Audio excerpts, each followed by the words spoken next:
오늘은 청년 우대형 청약통장에 대해서 이야기 한번 해보도록 하겠습니다. 주택 청약 종합저축통장 뭐 이런 거였는데 이거를 청년에 대해서 뭘 우대한다는 거예요. 그래서 이번에 7월 말일자로 나와서 지금 많은 청년들이 가입을 하고 문의를 하면서 좀 실망도 하고, 그럼에도 불구하고 해당되는 청년에 대해서는 좋은 소식이 될 수 있기 때문에 좋은 상품이라고 보고요. 이 상품이 중요한 거는 어떻게 보면 절세 효과라든지 금리라든지 소득 공제라든지 여러 가지 금융 상품이 가져야 될 중요한 그런 내용들을 모두 가지고 있는 종합 선물 세트 같은 상품이다. 청년이 뭔지 먼저 한번 알아보도록 할게요. 청년이라고 하면 일단은 첫 번째, 나이가 만 19세에서 29세까지, 그죠? 이렇게 돼 있어요. 그런데 보통 세법 개정안이라고 해서 매년 7월 달에 내년도, 그러니까 지금 2018년도니까 2019년도에 시행될 세법을 미리 개정해서 이렇게 올립니다. 보도자료에. 그래서 자, 세법이 이렇게 변할 건데 사람들의 반응은 어떤지를 미리 보다가 그해 12월 31일 날까지 국회의원들이 이제 결론을 내리죠. 그러면 새로운 세법이 2019년 1월 1일부터 시행이 되는 거거든요. 그 세법 시행안에, 개정안에 어떻게 되어 있냐면 내년부터는 요 청년의 나이가 만 34세까지. 왜냐면 너무 젊다. 30대 정도 돼야 무주택 세대주가 나오는데 30대 미만은 거의 다 부모님하고 살지 않느냐, 이런 이제 여론을 반영해서 만 34세까지 가입할 수 있는 걸로 이렇게 바뀌었고, 두 번째는 이제 연봉이에요. 연봉은 연봉 3천만 원. 그러니까 뭐 월로 따지면 한 200에서 250 이하 이렇게 되겠죠. 그래서 연봉이기 때문에 이게 소득이 있어야 되는 거예요. 사업소득이나 근로소득이 있어야 된다라는 거예요. 소득이 있어. 소득이 있다는 얘기는 뭐예요? 소득 있는 사람 반드시 세금을 낸다. 그래서 세금을 내는 사람에게 이제 혜택을 주겠다는 얘기고, 세 번째 조건이 있는데 이게 이제 가장 말도 많고 탈도 많은 무주택, 집이 없는 세대주. 무주택이란 뭐냐? 내가 지금 살고 있는 주소지, 주민등록등본상 주소지에 주택의 소유자가 내가 아니면 무주택이에요. 그게 무주택이고, 세대주의 뜻은 똑같이 주민등록등본상 주민등록등본을 떼보면 맨 위에 세대주라는 게 떠 있어요. 그래서 거기에 내가 세대주가 아니다. 그럼 무주택 세대주가 아닌 거예요.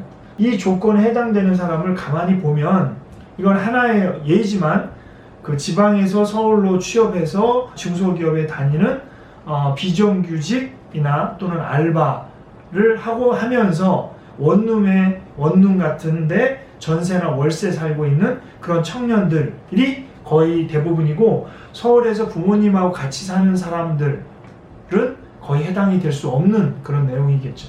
그래서 어쨌든 청년에 대해서 말도 많고 탈도 많지만, 그럼에도 불구하고 어떤 청년에게는 우대가 될 수 있는 효과고, 정부 입장에서는 어떻게 보면 이 금리가 되게 높은 상태이기 때문에 아무에게나 다 이렇게 개방해 줄 수 없는 그런 또 어려운 점도 있지 않을까, 그런 생각을 해봅니다.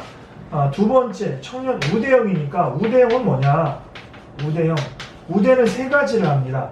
제가 금융상품의 3대 종합선물 세트라고 했는데, 그 첫 번째가 금리 우대죠. 금리 우대. 이자를 많이 주는 거예요.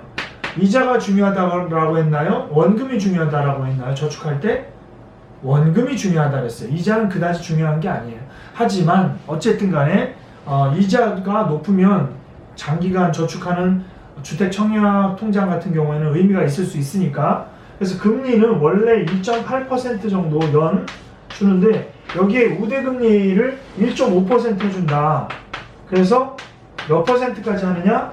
3.3%를 준다. 이렇게 이제 많이 보도가 나오고 있죠. 단 2년 이상 유지해야 되는 거예요. 2년 초과가 돼야. 2년 이상.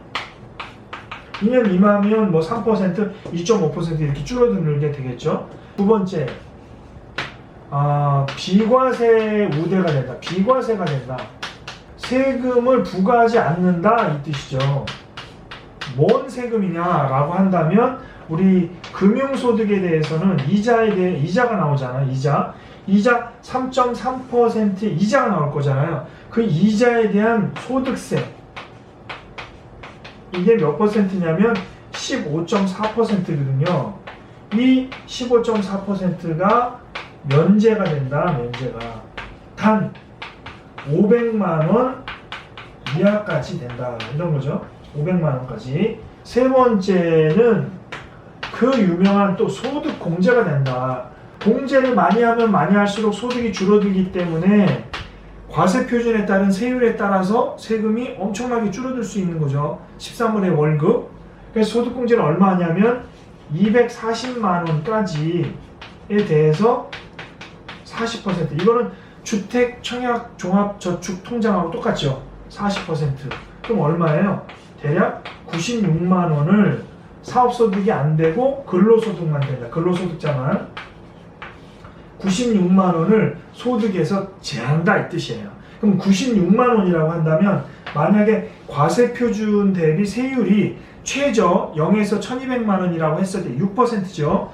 6%를 세금 낼 걸 안 내니까 대략 6만 원 정도 되겠죠. 100만 원이라 잡고 6만 원 정도를 환급받는다. 뭐 이렇게 이제 볼 수 있는 거죠. 만약에 이거를 사례를 하나 든다면 2만 원에서 50만 원까지 가능하잖아요.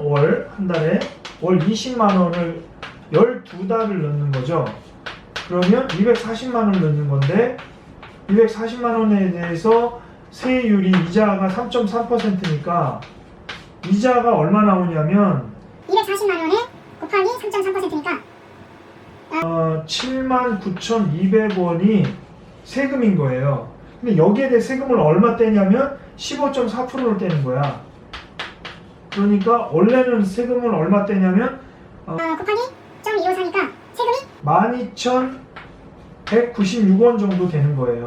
그러면 이 상품을 통해서 이자는 79,200원 정도가 되고 이 이자에 대해서 원래 12,196원의 세금을 내야 되는데 이거를 안 내는 거야. 이게 비과세라고 그랬잖아요. 나중에 소득공제 효과까지 있다면 상당히 큰 금액을 어떻게 보면 절세 효과를 얻을 수 있는 거예요. 청년 우대형 종합 청약 통장을 하면 옛날 주택 청약 종합저축 통장을 전환할 수 있다라는 거죠. 그래서 납입했던 금액과 납입 기간을 모두 인정받되 그 납입 기간 전환 금액에 대해서는 무대금리를 적용하지 않는다. 뭐 이 정도만 이해하면 될 것 같습니다. 주택이라는 것은 상당히 의미가 있는 거기 때문에 청년 우대형 청약 통장에 대해서 관심을 갖는 것은 어떻게 보면 당연한 얘기라고 보고 가입이 가능하신 분들은 머스트로 해야 된다 이렇게 생각을 합니다. 네, 오늘은 여기까지 할게요. 네.